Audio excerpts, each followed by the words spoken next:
very special guest today is Mr. O'Neill Grant, a man who has served his country for many, many years. Good afternoon, my brother. How are you?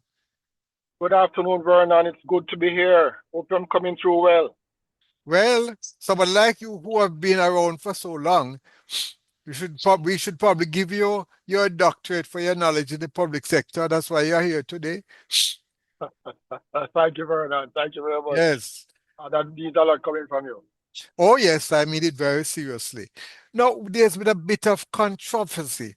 Well, let's talk about you first, in terms of where you're coming from, that you're a former president of the Civil Service Association.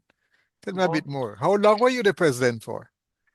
I was president for 12 years. I started in 2011, ended in 2023. And before that, I was the treasurer of the union for 7 years. So, in all, 19 years of service in the union. Really? Yes. That's unbelievable. That must be history. I'm not sure if Well, anybody's serving that long on the executive. well, I think the record will show that I was probably the longest serving president. In terms of a treasurer, there may have been others that have served just as long, if not longer. Yes, yes. But if you put two of them together, you must have served the longest on the executive. Congratulations, my brother, because I know Thank you it's very not much. an easy hat to wear, you know. I know that. No, it's not. It's not. It's definitely not. Yes. Definitely not. Now, there's been some controversy or argument, as you want to call it, about Mhm, who is a public servant and who is a civil mhm, servant. Sometimes it's felt that all public servants are civil servants. What is your mhm. understanding? Well, a public servant is anyone who works for the government of Jamaica in a central administrative capacity, meaning in a ministry or department of a ministry, Mhm. or an agency that falls under a ministry, or it can also be someone who works in a company owned by the government by virtue of statute or a limited liability. Those are all called public officers. But a civil servant is someone who works in a ministry and whose post appears on the Civil Service Establishment Act. That is a civil servant. Also, for example, executive agencies, those who work with executive agencies, will they regard them Right. as civil servants? They are in a unique position because they are both civil servants and public officers Yes. um, in different circumstances. In some circumstances, they are treated as civil servants, meaning that they fall under the aegis of the public service regulations and the staff orders. And in some respects, when it comes down to their pensions and so forth, they are treated as public officers because they're allowed to manage their own pension arrangements, so they Mhm. don't fall under the central civil service scheme. My understanding is that civil servants are normally there, they are confirmed by the Services Commission, the appointment. It comes from there. Am I correct? In some respects, Yeah. yes. But generally speaking, there are some entities, there are some parts of the government that have now been allowed to operate their own board, and they would have what you Ah, call delegated authority. And on the delegated authority, they are able to appoint persons to positions that have been established under the Civil Service Establishment Act. All of the persons who are employed by them are employed by contract. mhm. Um, so the distinction that we make is that, for instance, persons who are working the regional health authorities whose posts appear in the Establishment Act, they are treated as civil servants, and those persons whose posts don't appear are oftentimes treated as public officers and don't fall under the general aegis of the Establishment Act. You have teachers, you have police, that their positions are not in the Establishment Act, and they are not deemed to be civil servants. They are deemed as Oh. public officers. For the police, I know you have what they call it, gazetted ranks. Would at Right. that level, would they become a part of the civil service or they would not be They are public officers. public They are not officers? civil servants. They are public officers. No, you might think that's a very simple thing. You've been around a very long time, so it's no big thing. But I suppose I tell you that the average person out there believes that public servant and a civil servant, they're interchangeable. They mean the same No, they thing. are not. They are not. A civil servant is a public officer, but not all public officers are civil servants. For you to be a Ah, civil servant, you have to work in a ministry or department or agency of a ministry, and Hmm. your post must fall under the Civil Service Establishment Act. Those who work in parliament, that's Yes, something that earlier last year, I think it confused some people because yes. they were saying that when action is taken against those workers at parliament, it should really go to the permanent secretary. So that's another one. You see, there quite a lot of confusion out there in terms of public service and civil service, you know. Well, the Parliament or the staff who work in the Parliament Yeah. operate under what we call a Commission of Parliament. And Okay. so the rules that relate to them is a little bit different because they are a commission established under the Parliament for the Secretariat of the Parliament. Hmm. Yes, they are public officers, and yes, they are paid from the central purse, but because they are a commission of Parliament, their rules governing them in terms of discipline and so on is a little bit different Hmm. than it is for the Central Civil Service staff. You also have the staff of the Governor General. Oh, Um, yes. the, right, the Governor General has personal staff that are appointed by the Parliament, which are separate from the civil service staff, which is appointed under the Civil Service Establishment Act. So you have two categories of workers at the Governor General's Hmm. office. One who are his personal staff appointed under the rules of Parliament, and there is a second set of workers who are civil servants appointed and employed under the Civil Service Establishment Act, and they are generally governed by the rules coming out of the Staff Orders Public Service Regulation. Now, I want us to look at the various ones at HR Yes, matters. For a yes, civil servant, how is that dealt with as against someone who's just an other public servant? all right. So for a civil servant, most ministries have what you call delegated authority that has been handed down to the permanent secretary to manage the human resource for employment purposes, Yes. hiring and discipline, and the management of grievances and so on. So you will have a mechanism set up in each ministry to ensure that the appointment of persons, the disciplining of persons, the separation of persons are handled within that ministry. And Okay, if because there's they have a anything board. that, no, not a board, they don't have a board, it's the ministry, but they have what the permanent secretary, what is called delegated authority. So Yes. under the Constitution, the Public Services Commission is the body that has been identified to look after discipline and appointments in the public service. Hmm. Part of that authority has been delegated to permanent secretaries who now have that responsibility for employment and matters relating to discipline. Hmm. But there are some powers that the Services Commission keeps for itself. For instance, the power to place peer persons on interdiction. The delegation of Oh, authority does not go that far, and reference must be yes. made to the Public Service Commission when anybody is to be interdicted from the service. Hmm. And then you have the Police Services Commission, you have the Civil Service Mm-hmm. Commission, all these Mm-hmm. different. I wonder what they I'm not too sure what they The army. Teacher Services Commission, you have the Judicial Services Commission, and Right. you also have the I mentioned teachers already, and the Hmm. Police Services Commission, right? Now, there has been controversy about whether public servants, now we know the difference between a public servant and a civil servant. Yes. Now, the staff order that has been referred to in recent time, we are really Mm-hmm. referring to the staff order which relates to civil servants in terms Right. of political activities. Right. Somebody asked and say, how is it that doctors cannot participate in political things, but teachers can? But based on what you're Because saying, go yeah, ahead. yeah, because they are deemed to be civil servants. Their post will be on the Establishment Act, Hmm. or they are employed under a post that falls under the remit of the Civil Service Establishment Act. And so that simple test is what is usually applied to determine whether or not they are public officers or civil servants. And once their post falls under the remit of the Civil Service Establishment Act, they are civil servants. That's a simple test. And that was made clear in the ruling that Justice Sykes handed down in relation to the Dean Jones matter. I might not be remembering everything, but in his Yes. reason, he said that part of his determination of whether or not Mr. Jones was a civil servant was that his position fell under the under the Civil Service Establishment Act. Hmm. And we know that Mr. Jones, based on that ruling, had to vacate his elected position. And then the seat was declared vacant and there was a re-election. He would have resigned from the Hmm. service and run again, and he was and then elected based on that choice he made to resign.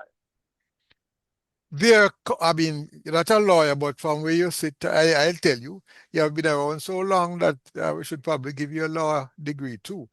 And I do know that when lawyers go to court, they consult with those who have been around long in a particular field to learn. Right aware of that Yes, one. of course, of course. There are certain nuances that are not in law, Yes, yes. and because the civil servant is a constitutional creature, Mhm. um, their treatment is not generally the same as you will treat with any normal person in any normal employment. The fact is, and it might seem a bit antiquated and colonial for some persons, but civil servants are appointed under the direction of the Governor General from a fiat handed down by His Majesty King Charles.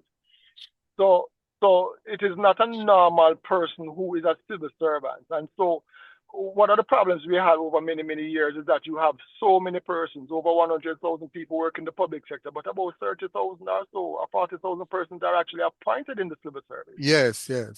which tells you that there's a subset of persons who have been picked out for particular treatment as they are not normal persons under the law.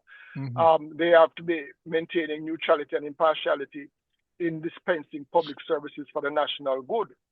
But there And are those so, who will question that yes. there are certain constitutional rights which we Mm-hmm, all have, and one of mm-hmm, it is your own political affiliation and so on. Um, mm-hmm, but I wonder how we would, but then you have mentioned one case, a Dean Jones case. I don't, mm-hmm. that one did go to the Privy Council. No, it did. Um, It did. it will be very interesting to know what will happen in this situation, because it seemed to me there was a ruling here already on the matter that Right, it probably have to go to the Privy Council.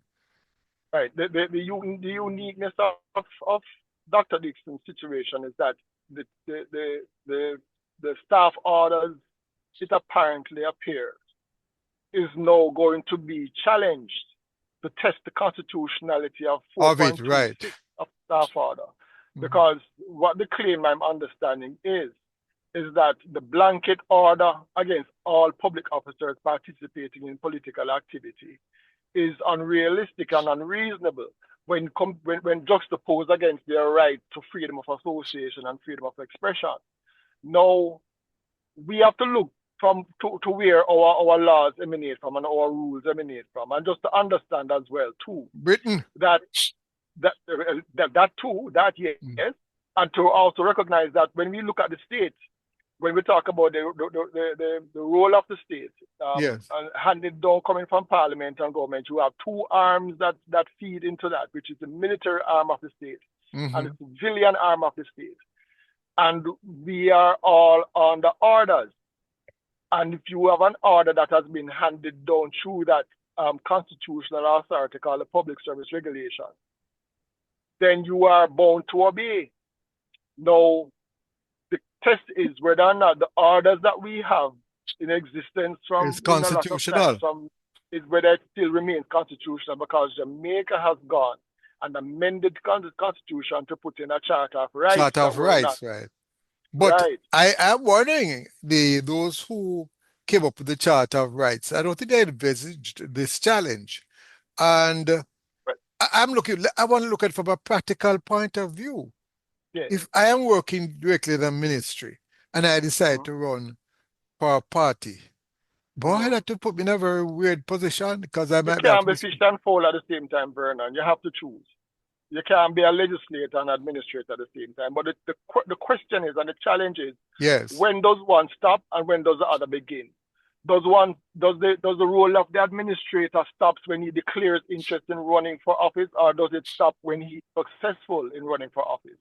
Let But us as again look to what is mm, happening in England. mhm. What they have done is that they have passed into law in 1975 that if you intend to run for political office and you have been accepted to run, then you must resign.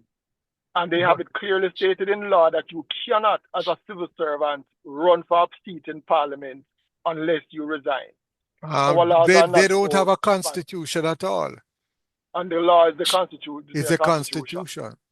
Right. And law, the common law is established that they do have rights Mhm. at common law in Yes. England. But in terms of the right to freedom of association and the freedom of expression, those have been established by law. Whether or not civil servants are allowed to enjoy those rights, they Yes. have passed subsidiary legislation that says that they don't unless they step away from their role as civil servants. You And know, that is something that we are grappling with. yes. I remember a gentleman, and I'd love to be in contact with his family. I think he has passed on. Wonderful gentleman. When he talks, you have to just remember what he said. He said to me once, Vernon, it was Mr. Mercurius, he was a driver. He would say, Vernon, you can fight for your right, and you end up being dead right. It seems to me that we have to be very careful that we say what the law says and we must go by the law. But then the law is constructed by mankind. Right. And if it's not working, then what we should also be looking at is whether the law or the constitution be changed. Because what Yes. you said a while ago about you can't serve two masters. Can you Yes. imagine?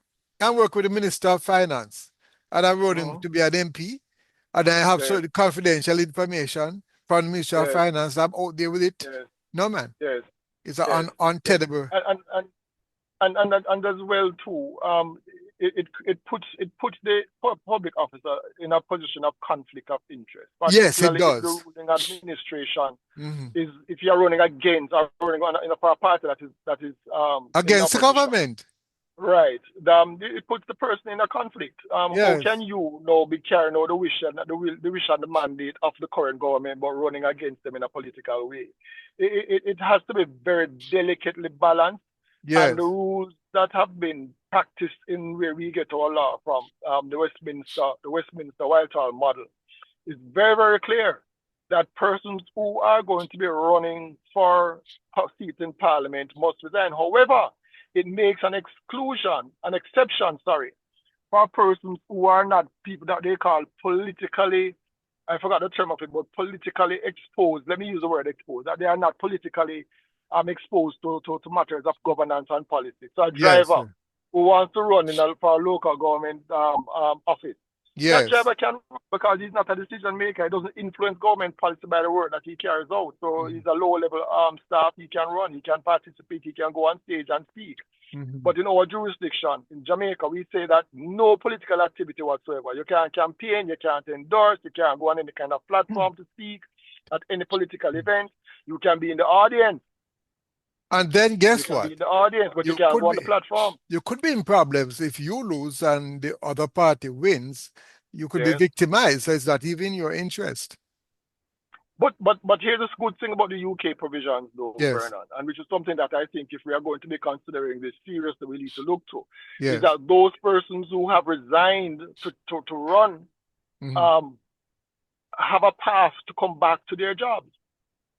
So it's Really? not Tell that me once you about that resign, one. yes, We'll have yes. 2 minutes left. So Tell me that's interesting. so the UK law says that listen, if you resign to contest a seat and you lose, you can come back, but you have to make that application to return within 1 week of your loss.